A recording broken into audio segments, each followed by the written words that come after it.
Bonjour à tous. Alors aujourd'hui, nous avons décidé de recréer notre vidéo sur le routage, car la précédente datait d'il y a plus de 3 ans et d'une part, elle était trop longue et de plus, nous avons apporté quand même en 3 ans et demi beaucoup d'améliorations à Avalon. Nous vous recommandons beaucoup d'avoir suivi le routage guidé qu'on déclenche à partir de la baguette magique, à partir du module routage d'Avalon, avant de suivre cette vidéo. Pour suivre l'évolution rapide d'Avalon, nous publions régulièrement des vidéos. Nous vous recommandons de vous abonner à cette chaîne. On ne peut pas montrer toutes les capacités d'Avalon dans une seule vidéo, donc là on va se contenter de vous montrer comment définir une route simple d'abord et ensuite une route nécessitant des waypoints de passage. On va avoir les paramètres de calcul, qu'ils soient simples ou avancés, comment sélectionner les modèles météo, faire un calcul de route, la visualiser et regarder le tableau de route. Il faudra ensuite se reporter à des vidéos complémentaires ou au guide utilisateur pour regarder les points concernant le maniement des waypoints, les zones d'exclusion de navigation, l'analyse détaillée des conditions météo, la gestion des routes, export, import, sauvegarde, etc. Comment calculer la meilleure heure de départ, comment déterminer l'heure de départ en fonction de l'heure d'arrivée souhaitée, pouvoir comparer des routes et des modèles météo, et notre routage bathymétrique qui permet de calculer une route qui tient compte du tirant d'eau de votre bateau. Passons maintenant aux travaux pratiques. On rentre dans Avalon et vous voyez qu'il y a 3 modules principaux, très interconnectés. La partie routage pour calculer une route, la partie météo qui permet d'analyser vraiment la météo d'une façon détaillée et la partie navigation que vous utiliserez lorsque vous serez en mer. Il y a aussi 4 petits modules. Un module contact pour nous contacter, un module Avalon Cloud pour se connecter à votre compte Avalon Cloud, un module Store pour vérifier l'état de vos abonnements et de vos achats, de savoir si vous êtes sur la nouvelle version d'Avalon ou pas, et un petit module Reset pour vérifier si l'application est bien installée, si les bases de données sont correctes, etc. Et ceci vous permet, dans la majorité des cas, de ne pas avoir à réinstaller l'application. Nous allons commencer par calculer une route simple entre Lorient et Santander en Espagne. Pour ce faire, il faut cliquer sur l'icône Dossier et créer une nouvelle route. Alors, pour créer une nouvelle route, je vais effacer la route précédente s'il y en avait une. Je ne vais pas charger dans ce cas-là les exclusions de navigation qu'on va couvrir séparément. Et je vais donc positionner mon point de départ avec un appui long. Donc je vais zoomer pour cet exemple sur la sortie du port de Lorient. On va se mettre dans le canal. Voilà, le point de départ est positionné. Et je vais positionner mon point d'arrivée à Santander, en Espagne.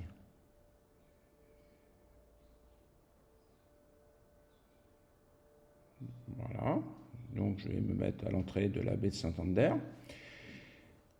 Voilà, donc la ligne bleue représente la route directe, c'est la route que vous feriez si vous étiez 100% moteur. Donc on appuie sur calcul. Et Avalon donc, ne marche pas avec des cryptes traditionnelles. Avalon marche d'une façon très automatique et il faut dire à Avalon quelle durée de prévision de vent vous souhaitez charger. Et pour cela, c'est la durée de croisière prévue. Donc on a un petit bouton à droite qui s'appelle Estimer durée. Et si on appuie dessus, Avalon vous estime que pour traverser le golfe de Gascogne, il faut prévoir 72 heures de données météo. Le temps entre le changement de cap et pour les puristes du routage, le temps entre les isochrones.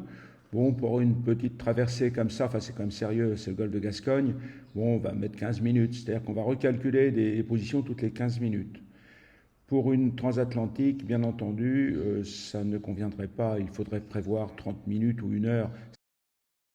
Pour la météo, je conseille d'utiliser sélection auto, surtout quand on débute. Puisque ça va sélectionner les meilleurs modèles météo compte tenu de la zone de navigation ainsi que de l'horizon de prévision dont vous avez besoin. Mais il est possible, en cliquant sur les petites icônes à gauche du nom des modèles, de les modifier. Par exemple, si je ne veux pas icône 120 heures, je préfère Météo France Arpège, je peux le modifier très facilement. Voilà. Alors, recharger les vents, Il y en a pas, c'est vraiment quand il y a eu un problème de rechargement de vent, parce que de toute façon, les vents se rechargent automatiquement s'il y a de nouvelles prévisions avec Avalon. Départ sur ma position, c'est lorsque vous êtes en mer, vous voulez recalculer un routage. À terre, ça ne marche pas, bien sûr. Et la sonde minimum, bah, on verra ça, on voit ça dans la vidéo, le routage bathymétrique. Donc une fois que tout ça c'est fini, bah, on appuie sur calcul. Et Avalon va chercher donc les vents, les courants, les données de vagues et de houle, ainsi que la météo générale.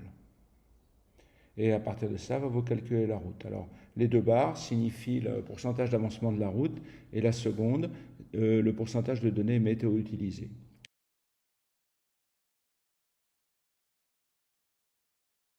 La route s'affiche, là c'est sous forme de barbule. On peut visualiser chacun des points en cliquant bien entendu sur le point considéré et il va vous afficher à ce moment-là les données de prévision quand vous serez à ce point. Pour chaque point de route, Avalon va vous donner la date, l'heure, le cap, la vitesse du bateau, l'angle au vent, la direction du vent, la force du vent, la force des rafales, ainsi que la voile utilisée. Et de plus, si vous avez calculé vos polaires avec Avalon VPP, Avalon sera capable de vous donner la gîte prévue. Vous pouvez afficher la route prévue de 3 façons différentes en cliquant sur le petit marqueur à gauche en dessous du point d'interrogation. Vous pouvez l'afficher sous la forme d'une simple ligne, sous la forme de barbule qui vous donnera une visibilité du vent en fonction bien entendu de l'avancée de votre croisière. Et puis aussi, vous pouvez l'afficher sous forme de compas avec toutes les informations dont je vous ai parlé. En gros, c'est toujours les mêmes informations. Alors vous pouvez afficher toutes les conditions de vent, de vague, de courant, etc.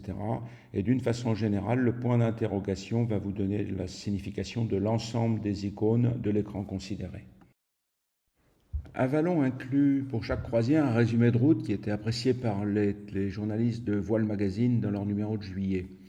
Alors ce tableau synthétique va vous donner donc l'heure de départ, l'heure d'arrivée, une comparaison entre la route en ligne droite et la route optimisée. Alors dans ce cas, vous voyez que vous allez gagner à peu près 1 heure en faisant 5 nautiques de plus et vous allez gagner un petit peu de fuel. 15 minutes de fuel, vous allez faire moins de moteur. Bon, la notion moteur-voile se règle dans les paramètres, on va revenir là-dessus. Ça vous donne aussi la vitesse maximum atteinte, la vitesse minimum, le nombre de changements de voile, le nombre de changements d'amure, et va vous donner en dessous un tableau qui va vous résumer vos allures, les voiles que vous allez utiliser, l'état de la mer et l'état du vent. Si vous déplacez un petit peu cet écran vers le bas, vous allez arriver au tableau de route qui va vous donner les détails de chacun point de route. Alors là, comme on a calculé la route avec des temps d'isochrone de 15 minutes, on aura un détail tous les 15 minutes. On va maintenant regarder les paramètres standards. Donc sur Apple, c'est la petite roue crantée bleue. Sur Android, c'est simplement réglage. Alors pour plus d'informations sur ces paramètres, vous pouvez toujours vous rendre sur le guide utilisateur. La vitesse nominale au moteur indique la vitesse à laquelle vous marchez quand vous êtes au moteur. Voilà. La consommation en litres par heure va permettre à Avalon de comparer l'économie que vous faites en suivant le routage par rapport à la route directe. Le moteur, si SOG inférieur à 3 nœuds sur cet exemple, indique le seuil de déclenchement au moteur. On a aussi un seuil de déclenchement sur le vent, parce que si vous avez du temps et qu'il y a suffisamment de vent, vous allez préférer peut-être tirer des bords que de mettre le moteur qui va avoir tendance à se déclencher peut-être trop tôt pour vous, puisque vous pouvez toujours régler avec le seuil de déclenchement, bien sûr. La zone d'arrivée est effectivement la zone dans laquelle Avalon va considérer que vous êtes arrivé, parce qu'on ne vise pas un point précis, on vise un petit cercle autour d'un point. Et la zone waypoint, vous pouvez toujours la modifier après. Sur la carte, waypoint par waypoint, c'est pareil pour le waypoint, dans le cas d'un waypoint cercle. La limite de vent et la limite de vague indiquent les conditions maximum tolérables par votre bateau, vous, votre équipage, etc. Sachant que si ça bloque à cause de ça, Avalon vous propose de faire calculer une route sans limite. Efficacité polaire de jour, ça dit ce que ça dit. Il faut mieux de toute façon régler dans les réglages du bateau, choix et réglages du bateau, les efficacités polaires voile par voile. La profondeur minimum est la profondeur qui va être utilisée dans le routage bathymétrique que vous pouvez regarder dans une autre vidéo et qui tient en compte avec une précision de 5 mètres par 5 mètres la hauteur d'eau sous le bateau. 180 degrés est l'angle de recherche minimum pour être sûr de trouver les routes et de bien remonter au vent, contrairement à certains de nos concurrents qui n'ont pas une puissance de recherche suffisante et qui ont un angle de recherche inférieur, et ce qui, dans certains cas, les rend dans l'impossibilité de trouver une route qui remonte au vent. Et dans ce cas, ils disent que c'est au skipper de décider quel bord il veut tirer. Moi, je trouve que c'est un petit peu gros pour un logiciel de routage. Le pas de recherche, laissez-le à 5 degrés, ça marche très bien. Précision auto, bien sûr. C'est temps de virement, temps d'empannage. À vous de régler ça. Temps de changement de voile aussi. Nous recommandons cependant de prendre des temps qui sont inférieurs au temps d'isochrone. Extension des vents, c'est très utile si vous faites une longue course, une longue croisière et que l'horizon de vent ne permet pas d'arriver. Par exemple, faites une transatlantique et les précisions même de NOA ne dépassent pas à peu près un peu en dessous de 400 heures, mais vous pouvez avoir besoin de 1000 heures, voire 1500 heures, et ça vous permet de trouver une route. Attention, c'est juste une extension des vents. Et donc c'est valable dans une zone où les vents sont constants, enfin stables, les alizés par exemple. Détection de terre, laissez-la on, sinon un ballon va traverser les terres. TWA minimum est l'angle en dessous duquel vous ne voulez pas descendre en remontée au vent. Filtre les lines, c'est technique, laissez-le off. Isochrone, alors si vous naviguez, vous recherchez les routes en utilisant les isochrones, suivant la durée de la croisière, vous allez passer ça à 1 heure, 3 heures, 6 heures, etc. Et ça représente l'ensemble des points qu'Avalon peut atteindre en 1 heure, 3 heures, 6 heures, etc. Ça vous permet de détecter les options de route.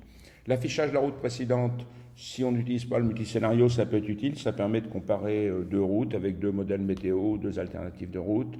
Et le temps maximum de calcul est le temps après lequel Avalon va s'arrêter parce qu'il considère qu'il n'aura pas trouvé de route.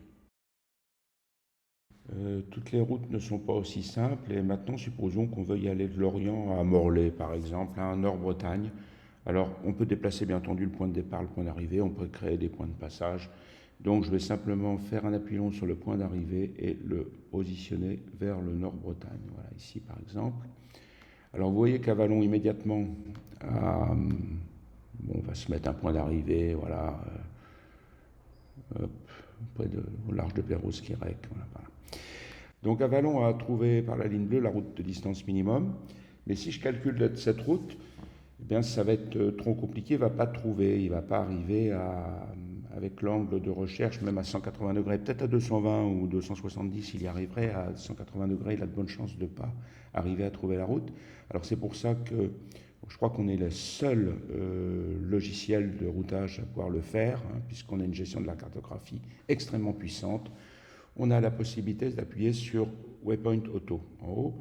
Et qu'est-ce que ça fait? Ça va vous créer des points de passage d'une façon automatique, que vous pouvez déplacer ensuite. Dites pas point de durage, je veux passer plus au large. Vous déplacez ici, vous déplacez un peu comme vous voulez, vous pouvez les détruire. Et maintenant, le calcul, il va passer par ces points de route. En termes de courant, je vais mettre plutôt terme régional, je vais mettre pour avoir les courants dans la pointe du Raz, au Raz de Seine. Je fais IBI pour bien couvrir avec les courants et je fais calcul. Et là, vous allez voir, bien comme d'habitude, c'est en réel, c'est extrêmement rapide. Il me calcule la route directe, il va me calculer le routage et il va me sortir point de passage par point de passage. Et il m'a trouvé ma route extrêmement facilement, c'est bien plus facile que d'avoir à positionner des points de passage manuellement. Et donc, je vais retrouver mon dossier de route, il y a des risques d'orage. Et là, c'est intéressant, vous voyez que si vous suivez Avalon, vous faites 162 nautiques au lieu de 146 nautiques, donc 16 nautiques de plus, mais vous gagnez presque une heure, et vous économisez quand même 36 litres de carburant. C'est calculé avec mon bateau j'avais un moteur Yanmar 54 chevaux, donc je comptais 4 litres à l'heure.